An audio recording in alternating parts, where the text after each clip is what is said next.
നമ്മുടെ ജീവിതം കുറച്ച് നിമിഷങ്ങൾക്കപ്പുറം എന്തായിരുന്നു എന്നുള്ളതിനല്ല പ്രാധാന്യം, മറിച്ച് നാം ഇപ്പോൾ എങ്ങനെയാണ്, നമ്മുടെ ജീവിതം എങ്ങനെ കടന്നുപോയിക്കൊണ്ടിരിക്കുന്നു എന്നതാണ് ഏറ്റവും പ്രാധാന്യം അറിയിക്കുന്നത്.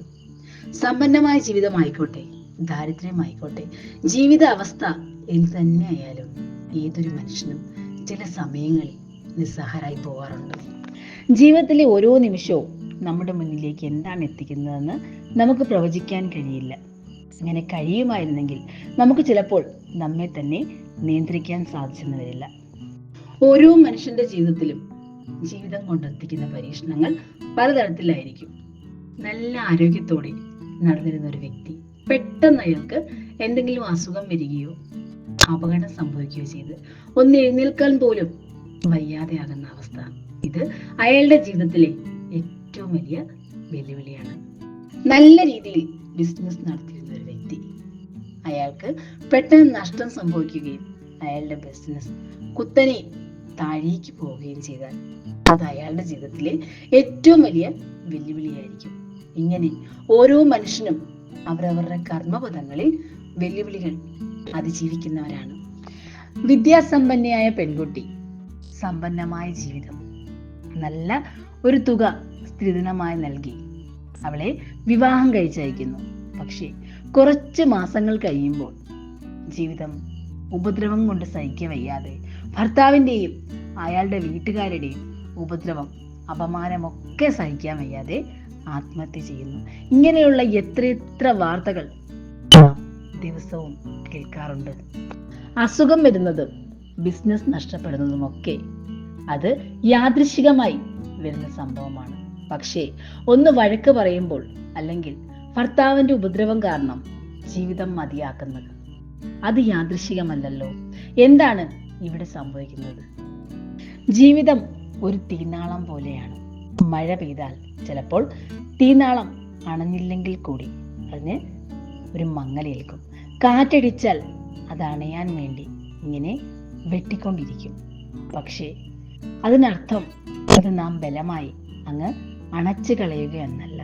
കാറ്റിൽ ഇങ്ങനെ പിടിച്ചു നിൽക്കാൻ ശ്രമിച്ചുകൊണ്ടേയിരിക്കണം. ലോകം ആവശ്യപ്പെടുന്നത് കഴിവും അറിവുമാണ്.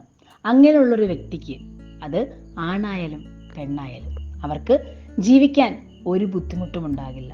അവർക്കായി അവസരങ്ങൾ ധാരാളമുണ്ട്.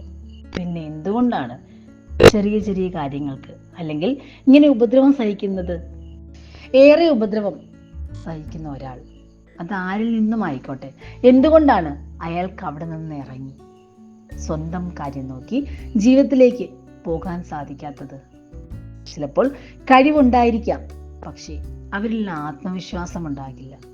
എത്രയൊക്കെ ഉപദ്രവം സഹിക്കേണ്ടി വന്നാലും താൻ മറ്റൊരാളെ ആശ്രയിച്ചു കൊണ്ടാണ് ജീവിക്കുന്നത്. അയാളില്ലാതെ തനിക്ക് പറ്റില്ല എന്നൊരു ധാരണ അവരുടെ മനസ്സിലുണ്ട്. ആ ധാരണ തിരുത്താൻ അവർക്ക് സാധിക്കാത്തടത്തോളം കാലം അവർക്കൊരിക്കലും ജീവിതത്തിൽ സ്വതന്ത്രമായി മുന്നോട്ട് പോകാൻ സാധിക്കില്ല. ആ ധാരണയാണ് ആദ്യം മാറ്റേണ്ടത്. അവരവനെ കുറിച്ച് ഒരു ആത്മവിശ്വാസം ഉണ്ടാകണം. തങ്ങൾക്ക് കഴിവുണ്ട്. ഈ ലോകം എപ്പോഴും ആവശ്യപ്പെടുന്നത് കഴിവും അറിവുമാണ്. ആരെയും ആശ്രയിക്കേണ്ട കാര്യമില്ല. നമുക്ക് ഇങ്ങനെ ഉപദ്രവം സഹിക്കേണ്ട കാര്യവുമില്ല. ഇവിടെ നിന്നിറങ്ങി നമുക്ക് നമ്മുടേതായ വഴിയിലൂടെ നടക്കാൻ സാധിക്കും എന്നൊരു ആത്മവിശ്വാസം ഏതൊരു മനുഷ്യന്റെ മനസ്സിലും ഉണ്ടാകേണ്ടതാണ്. ശാരീരികവും മാനസികവുമായ വെല്ലുവിളികൾ, പ്രയാസങ്ങളൊക്കെ ഭൂമി ഉണ്ടായ കാലം തൊട്ട് മനുഷ്യൻ അനുഭവിക്കുന്നതാണ്. നിങ്ങൾ ഒരാൾക്കോ രണ്ടുപേർക്കോ മാത്രമല്ല അതിൻ്റെ പ്രതിഫലനം ഉണ്ടാകുന്നത്. എല്ലാ മനുഷ്യരും ഇങ്ങനെ തന്നെയാണ് ജീവിച്ച് മുന്നോട്ട് പോകുന്നത്. നിങ്ങളുടെ ജീവിതത്തിൽ നിങ്ങൾക്കുണ്ടാവുന്ന വെല്ലുവിളി എന്തുമാകട്ടെ, എത്ര കാഠിന്യമുള്ളതായാലും നിങ്ങളുടെ മനസ്സിൽ അടിവരയിട്ട് സൂക്ഷിക്കുക. നിങ്ങളുടെ ജീവിതത്തിലെ ഏറ്റവും പ്രയാസമേറിയ പാതയിലൂടെയാണ് നിങ്ങൾ ഈ നിമിഷം കടന്നു പോയിക്കൊണ്ടിരിക്കുന്നത്.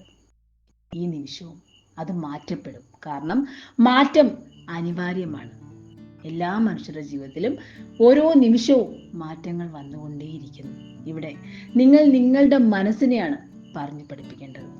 ജീവിതം ഒരുപാട് കഷ്ടപ്പാടിലാകുമ്പോൾ, ഒന്ന് എഴുന്നേൽക്കാൻ പോലും സാധിക്കാതെ ആകുമ്പോൾ, ബിസിനസ് ആകെ തകർന്ന് വെറും കയ്യുമായി ഇറങ്ങേണ്ടി വരുമ്പോൾ, ഭർത്തൃ വീട്ടിൽ ഒരുപാട് ഉപദ്രവം സഹിക്കേണ്ടി വരുമ്പോൾ ഒക്കെ ജീവിതം അങ്ങ് അവസാനിപ്പിച്ചേക്കാം എന്നൊരു അവസാന വാക്കല്ല നിങ്ങളുടെ മുന്നിൽ ഉണ്ടാകേണ്ടത്. നിങ്ങൾ സ്വയം നിങ്ങളെ ഒന്ന് അവലോകനം ചെയ്ത് നോക്കുക. നിങ്ങൾക്ക് എന്ത് സാധിക്കും എന്നൊന്ന് അവലോകനം ചെയ്ത് നോക്കുക. അപ്പോൾ നിങ്ങൾക്ക് മനസ്സിലാകും നിങ്ങളെന്നുള്ള വ്യക്തിയിൽ എന്തുമാത്രം കഴിവാണ്, എന്തുമാത്രം ഊർജമാണ് നിറഞ്ഞിരിക്കുന്നത്. ഈ ജീവിതത്തിന്റെ തിരുനാളം അണയാതെ കാത്തു സൂക്ഷിക്കാൻ നമുക്ക് മാത്രമേ സാധിക്കൂ. നമുക്ക് മറ്റൊരാളെ തോൽപ്പിക്കാൻ നാം ഇല്ലാതെയായാൽ അവിടെ നഷ്ടം നമുക്ക് മാത്രമാണ്. പക്ഷേ നമ്മുടെ ഈ തിരുനാളം അതിങ്ങനെ ആളിക്കത്തിയാൽ നമുക്കത് വഴികാട്ടിയാവും. നമ്മുടെ ഒപ്പം എത്തുന്നവർക്കും അത് വെളിച്ചം പകരും. എല്ലാ ജീവിതവും അങ്ങനെ തന്നെ ആയിരിക്കണം. ഏതൊരു പ്രശ്നത്തിനും പരിഹാരമുണ്ട്. നിങ്ങൾ നിങ്ങളെ സ്നേഹിച്ചു തുടങ്ങുമ്പോൾ നിങ്ങൾക്ക് അങ്ങനെ ഒരു ഗതി ഒരിക്കലും വരില്ല. കാരണം അത്ര ദുഷ്ടത്തരം നിങ്ങൾ നിങ്ങളോട് ചെയ്യില്ല. നിങ്ങൾക്ക് ഏത് പ്രശ്നമുണ്ടായാലും അതിൽ നിന്ന് മറികടക്കാനുള്ള മാർഗം നിങ്ങൾ തന്നെ കണ്ടെത്തും. പ്രകൃതി അത് നിങ്ങൾക്ക് വഴിയൊരുക്കുകയും ചെയ്യും. എല്ലാവർക്കും